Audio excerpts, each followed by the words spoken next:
I once heard a story about some villagers who decided to pray for rain.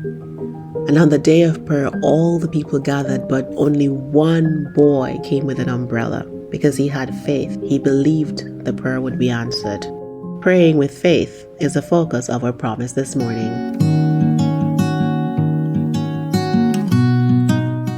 Matthew 21 verse 22 says, "If you believe, you will receive whatever you ask for in prayer." The story of the villagers and the boy that I mentioned at the beginning is a demonstration of how we often approach God. Like the villagers, we pray but we do not believe, and so we do not receive. But the verse is an invitation to approach God with childlike faith. That child believed there was going to be rain, and so he walked with an umbrella. When we pray, we ought to believe that God is able and willing to answer our prayers according to His perfect will.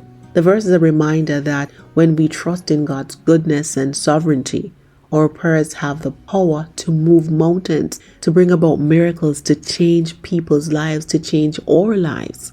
But at times it seems easier to succumb to doubt or despair and to resign ourselves to defeat or discouragement when we face adversity. But Jesus is calling us to embrace a faith that dares to believe in the impossible, to trust in His promises even when circumstances may suggest otherwise.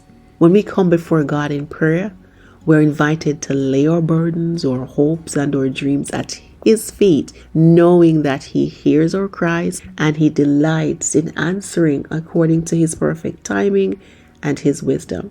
And as we develop a lifestyle of prayerful dependence on God, what we discover is that no request is too big or too small for Him to handle, and no situation is beyond the reach of His grace and power.